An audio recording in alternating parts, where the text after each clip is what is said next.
Cemburu sosial kenapa? Nah, terus? Kan orang dhisik wonge curhat rene nggone wis ini. Oh, curhat rene? Dalam satu konten ini ono tok setahun setengah yang lalu. Oh, lho, suwe-suwe. Tapi ya ngono kuwi sebenarnya wong iku salah paham menurut aku.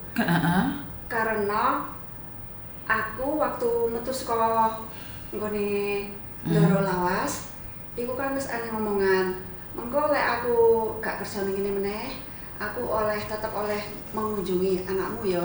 Dolan rene ngunjungi anakmu ngono to. Tapi niatku ya enggak untuk kembali ke situ. Mengambil jobnya atau mengganggu dia kerja di situ, tidak. Oh, aku ingat terus. Lah aku sempet komen dek ngono to. Jadi saiki kan arek iku ya tetep jealous. Padahal aku rono iku diundang makan malam. Ngono lho. Nang kono ngomongnya kan dolan sedina-dina. Aku enggak dolan sedina-dina, Mbak.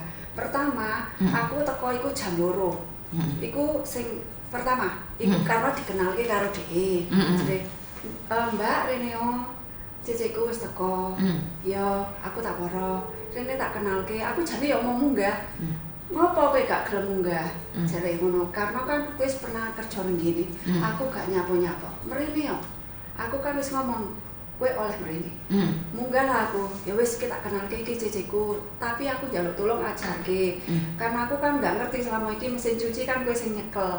Jadi tolong ajarke tentang mesin cuci. Bagaimana memakainya? Terus iku kepiye kok pewang ini kan pokoknya mbokku ora ngerti lah masalah iku. Dadi aku sing nyekel ket baru ngono to. Wis ya wis tak dudoi wis. Iku pertama. Terus yang kedua, aku diundang karo Budini makan malam. Tapi mantan mbokku sing ngomong kan ngene. Ate, engko rene sore ya. Lah apa? Engko ana tak ima arek rene, arek nyapa arek interview kuwi. Ngono lho. Karena kan dhek butuh cecene arep bali. Waktu kae kan aku sempet arep break. Ngono. Jadi memang aku ya tetep digoleki. Karena dhek kan wis ngerti aku. Pakai bahasa Indonesia aja, Des. Oh iya, udah tahu dengan saya karena saya di sana kan udah kerja selama 10 tahun. Oh, oke, terus gitu. Jadi nggak mau aku pindah ke lain daripada kerja sama orang lain gitu. Terus itu ya kita makan. Nah pada saat kan waktu itu saya juga nggak tahu kalau CC-nya itu off. Jadi kan saya pokoknya diundang tanggal itu hari itu karena budenya mau datang gitu kan. Ya terus saya datang kan mereka ada satu masakan yang mereka suka dari saya selama 10 tahun itu. Nah, ya udah karena kamu datang, katanya aku minta masakan itu, nanti kita makan bersama sambil ngobrol sambil interview. Gitu loh. Ya udah saya datang. Nah, di pertama itu terus saya datang, ya kita makan sampai malam. Nah, pas jam 9 itu kan dia pulang. Nah, dia pulang ya nggak dibiarin aja. Cerak aku ya senang aja karena sama-sama orang Indonesia kan. Saya nggak punya pikiran apa-apa gitu kayak sudah kan udah selesai finish gitu toh. Terus itu mbaknya itu langsung masuk kamar gitu kan. Ya kita kan nggak ayo ikut makan ayo bang. Ya biasa kalau saya kan karena mantan mbok saya itu biasa nerima orang-orang yang ngundang orang makan lebih dari 15 orang gitu ya. Karena dia 20 orang. Ya saya senang aja, saya senang masak. Ya berteman juga dengan teman-temannya gitu. Bagi saya duduk bersama, makan bersama, pokoknya apapun kegiatan bersama itu udah biasa. Nah dia mungkin di majikan lamanya kan tidak biasa. Jadi itu menimbulkan jealous gitu loh. Dan itu masuk dia langsung sewot-sewot gitu kan. Ya aku ya tetap ramah karena aku ya kan aku tamu. Gitu loh. Nah itu udah yang itu pulang. Nah pada saat itu ada itu yang pertama ya, yang pertama interview hanya Budenya aja yang datang. Budenya sama Pak D-nya. Terus ada lagi, itu baru ini kata Budinya kan, ini baru ngomong-ngomong aja. Jadi nanti aku panggil anakku biar dia tahu sekalian, jadi resmi interview gitu. Nah terus udah yang itu. Terus sebulan atau 2 bulan kemudian aku diundang lagi makan malam di situ. Nah itu puncaknya dia marah. Jadi ya diundang makan. Ya makan, ya seperti biasalah dinner kan ya seperti itu kan orang sini ya begitu udah. Terus itu dia pulang, Ya diajak foto bareng juga, tapi dia walaupun gan-gan ya kita tarik juga kan, dia foto bersama gitu. Ya saya punya bukti-bukti fotonya, makanya itu kan punya. Terus itu dia ya cemburu gitu. Enggak senang Sen? Pokoknya ya gitulah, taunya orang sini ya, orang kita kan ya seperti itu. Akhirnya ya saya tetap diam. Terus itu kan dia ngerumpiin saya ya di pasar gitu, di gerombolan orang kita gitu, mbak-mbak gitu toh. Lah ada sebagian mbaknya itu kan ada yang teman kenal sampean. Nah, ya terus saya dipanggil, kamu jangan pergi ke situ katanya. Loh, ada apa? Di situ kan tempat kerjaku dulu, temanku ada di situ. Jadi aku ya kadang-kadang mengunjungi di sana. Kenapa gitu? Kamu lagi digosipin begini-begini gitu. Oh, ya biarin aja gosipin kan. Terus ada yang nggak enak kan. Dia selalu bilang kalau saya itu nyari-nyari muka dan ingin kembali lagi ke situ. Padahal ya saya tidak seperti itu Mbak. Saya ambil keputusan berhenti itu juga bukan tidak ada alasannya. Saya udah mencoba bertahan sampai di tahun ke-10, itu di tahun ke-7 itu saya sebenarnya udah diintimidasi. Tapi saya ya karena saya ingat saya kan sayang ngasuh itu udah lama. Udah itu saya kerja di sini udah lama, udahlah saya bertahan. Tapi kok lama-lama mental saya kena. Nah itu jadinya saya lebih baik saya bilang udah mundur saja. Apapun resikonya, walaupun saya nangis karena saya ya anak itu saking sudah apet sama saya, dia nangis ya saya nangis. Ya ngertilah gitu. Tapi saya nggak suka diintimidasi sama mamanya. Kenapa intimidasi ini terjadi? Itu asalnya dari ada temennya mbok saya yang biasa makan di rumah. Tapi dia ada jealous, mungkin di belakang ada jealous. Jadinya saya juga nggak ngerti jealousnya karena apa. Karena dari awal kalau saya udah bicara waktu saat interview dengan majikan saya, saat anaknya masih baru lahir, itu saya udah bilang, saya seperti ini, karena di Indonesia saya biasa bekerja seperti ini. Jadi saya pakai alis, pakai itu saya biasa kalau off. Tapi kalau di rumah tidak, saya memang senang dandan, itu hobi saya bilang gitu. Nggak masalah kata mbok saya kan, ya udah. Tapi karena di sini itu kan banyak apa tuh kegiatan-kegiatan yang kayak kursus keterampilan tapi gratis gitu loh. Tapi saya ikut karena di Indonesia saya udah punya dasar itu. Saya ambil ada yang profesionalnya tapi yang bayarnya nggak mahal gitu. Saya ikut. Jadi kan saking senengnya dari ikut itu, jadi ternyata itu dilombakan sama gurunya. Jadi saya sempatlah ada dapat pemenang nomor 1 gitu, gitu lah. Jadi saking senengnya kan saya teman-teman juga harus mengajari teman-teman yang lain gitu toh. Ya jadi saya suka foto-fotoin, saya pasang di Facebook saya. Tapi Facebook saya kan saya privacy. Saya juga nggak berteman dengan bos saya gitu toh. Nah, di suatu waktu saat anak saya SD, itu saya berteman dengan mamanya temennya. Jadi tukeran WhatsApp.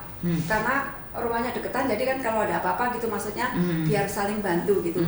Terus itu mamanya itu kan terakses ke Facebook nomornya. Nah itu Facebook saya di screen, dikasihin mbok saya. Nah mulai itulah terjadinya apa itu perseteruan, huru hara, ya huru hara. Jadi saya suka dibentak-bentak, saya suka diamukin gitu ya. Sampai itu udah berjalan sampai menjelang kontrak yang terakhir. Nah di kontrak yang terakhir itu ya, tapi walaupun mereka marah ya saya dengerin aja apa sih yang bikin dia marah. Kadang-kadang tuh tiba-tiba pulang dari kerja mau amuk jedar.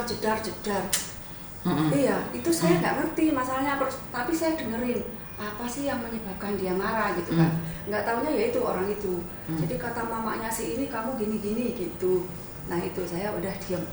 Terus itu saya ikutin. Nah puncaknya itu pas di yang habis saya dapat winner itu, saya biasa pulang kan karena saya dapat dikasih anduk kecil sama band, saya kan senang facial kan, kok dia terus itu apa tuh saya jemur. Nah dilalah mbok saya kan libur kerja, kelihatan, duduklah dia di situ, jadi kan kelihatan. Langsung dia ambil HP yang ambil telepon yang rumah, dibawa ke kamar, dimasukin ke dalam jubahnya, masuk ke kamar dan saya ditelepon dari kamar, dia begini teleponnya. Terus? Kan saya tahu kenapa, saya kan nggak punya teman orang China dan saya bisanya kan bahasa Mandarin, nggak bisa bahasa sini. Yang tahu saya bahasa Mandarin kan cuma mbok saya. Akhirnya ya saya tanya, dia tanyanya begini, apakah kamu bisa bilang? Nah itu kan jadi karena dia mau ambil suaraku untuk memblacklist gitu loh. Jadi dia merencanakan itu. Kamu ngomong gitu. Kamu ngomong lah kamu bisa facial gitu. Dia sudah tahu dari Indonesia saya. Bukan maksudnya waktu telepon itu loh. Kamu ngomong nggak? Enggak. Terus? Enggak. Tadinya mau dia rekam. Terus itu kan saya ya otak saya jalan, ini siapa? Saya nggak punya teman ini kok dia dapat begini. Terus saya tanya, Lisa say sampai 3 kali. Dia tetap nanya itu kan sampai 3 kali, saya tetap tanya itu. Akhirnya saya diam kan, kok dia keluar, oh saya ngerti berarti benar dia. Saya udah diam. Terus itu di tahun kemudian, ya itu puncaknya, yang temennya itu screenshot, tiap hari saya diamuin, diituin, tapi ya saya tetap bertahan menyelesaikan kontrak saya yang terakhir kan, karena sudah tanda tangan. Jadi mau tidak mau ya. Suka tidak suka tetap harus jalan. Ya, wah saya sampai kurus, sempat depresi saya juga sudah hampir itu. Terus akhirnya kan dia tanya, udah tengah tahun yang kedua dia tanya, renew nggak? Kamu mau renew nggak? Saya Bismillah aja. Terus saya tarik napas banyak-banyak, tidak. Saya bilang itu, langsung. Terus itu kan puncak itunya lagi kan saya tanya, lah kamu ini sebenarnya mau jadi nggak sih lo? Long service apa enggak? Kata dia, wah saya marah begitu dahsyatnya sampai saya dituding-tuding. Nah itu puncak loro hatinya aku. Akhirnya saya, ya udahlah, saya berhenti. Saya bilang itu udah, ini udah berakhir. Cukup. Cukup. Akhirnya ya itu. Akhirnya apa itu ya? Tetap marah-marah sampai pokoknya hampir tiap hari lah. Ini saya itu disakiti secara mental.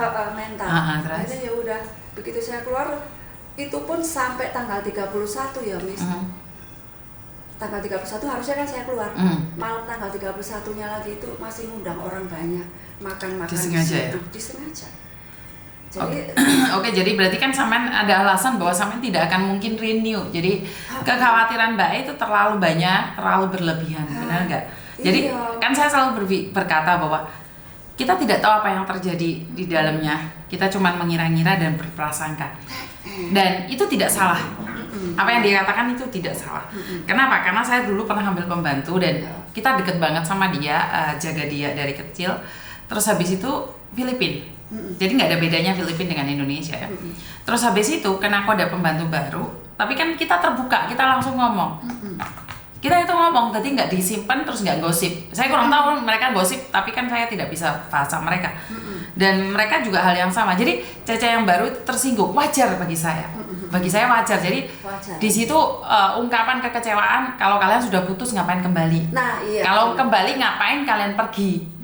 Jadi wajar deh, itu bagi saya nggak perlu klarifikasi karena yang pergi tetap pergi, yang di sini tetap ada di sini, yang datang tetap datang. Jadi itu. Ini pesan sebenarnya buat Mbak yang di luar. Karena kita tidak tahu nih apa yang terjadi. Kan dia pasti ada alasan untuk tidak renew. Kalau dia 10 tahun dan pergi dan tidak renew pasti ada alasannya. Cuman kan nggak mungkin juga ngeleng-ngeleng majikan, benar nggak? Jadi Mbak It terpaksa meneruskan perjalanan yang tidak disukai. Terus ngapain sekarang kalau cari majikan lagi?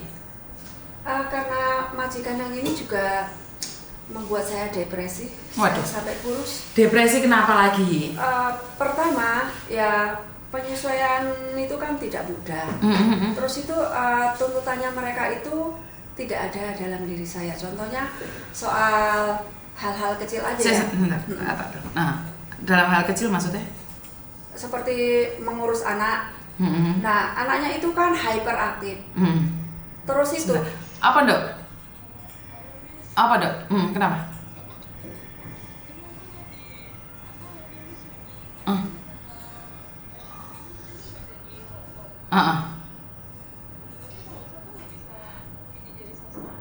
Nggak ada hubungan, kan minggu nggak adanya.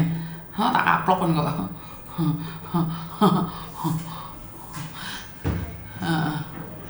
Nggak apa-apa. Aku sama Koko jam berapa? Jam berapa? Sore kan? Oke.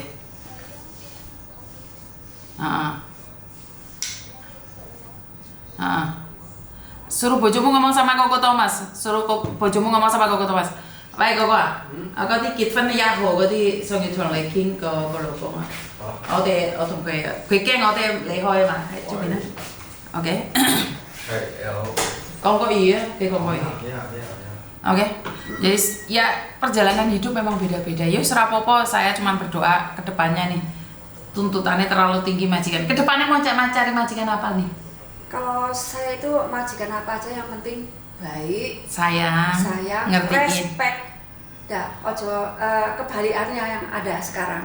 Yang ini suka ngomong ya bahasa kasar. Kebun binatang, terus itu bahasa Inggrisnya fuck you itu semuanya. Oke, kata-kata kasar semuanya itu. Kasar, jadi ini enggak bagi aku. Tapi sama jaga anak, jaga bersih-bersih rumah. Jaga anak, bersih-bersih rumah. Jaga orang tua mau nggak kira-kira? Jaga orang tua mau, yang penting masih sehat karena saya nggak punya pengalaman jaga. Oke. Tapi aku lihat nih perjuangannya sampean nggak sia-sia. Terus ngapain kok lama-lama di luar negeri jenengan? Aku sebenarnya nggak pengen lama-lama, Mbak. Tapi targetku ada yang belum tercapai, jadinya aku, apa itu kalau boleh tahu? Pengen bisa bareng sama anak saya, jadi kan saya harus ada tempat. Terus itu kan sudah dari Taiwan, Hong Kong puluhan tahun, masa belum punya tempat? Ada sih, ada tempat, tapi kan kalau bangun rumah, kalau saya tinggal nggak ada yang nungguin, karena anak saya kan udah menikah dan anak saya cuma satu, saya juga nggak punya suami. Oke. Jadi perjuangan untuk anakmu. Oke. Bangga sih jadi ibu single yang bertanggung jawab atas anak-anaknya, karena banyak sekali sekarang ibu-ibu single itu lupa bahwa tujuan hidupnya untuk anaknya, malah mencari laki-laki lain dan akhirnya kebohongan. Siapa sih pernah dibohongin nggak sama laki-laki? Pernah jatuh cinta nggak? Jatuh cinta ada, tapi saya nggak terlalu jatuh cinta, jadi saya bisa mengontrol diri saya. 18 tahun saya sendiri, alhamdulillah. Saya single parent. Jadi ini bangga ya jadi orang yang seperti ini. Dan seperti sama dengar tadi ya, saya paling benci sama pelakor, jadi saya minta maaf. bukan saya apa ya, tapi saya memang tidak suka seseorang yang bangga dengan statusnya sebagai pelakor. Jadi aku bangga deh jadi mengenalin jenengan. Terus lebih bangga lagi adalah anak-anakmu yang dimana kamu tetap menjadi dirimu sendiri dan membiarkan masamu sendiri. Iya, karena saya banyak mengisi waktu saya dengan yaitu kegiatan-kegiatan positif. Pokoknya terima kasih sudah sedia hadir di sini dan matur numbah nuwun dan wassalamualaikum warahmatullahi wabarakatuh. Waalaikumsalam warahmatullahi wabarakatuh. Berkat Tuhan mengalir atas hidup kita semua. Semoga semua makhluk hidup bahagia dan terima kasih. Hebat ini.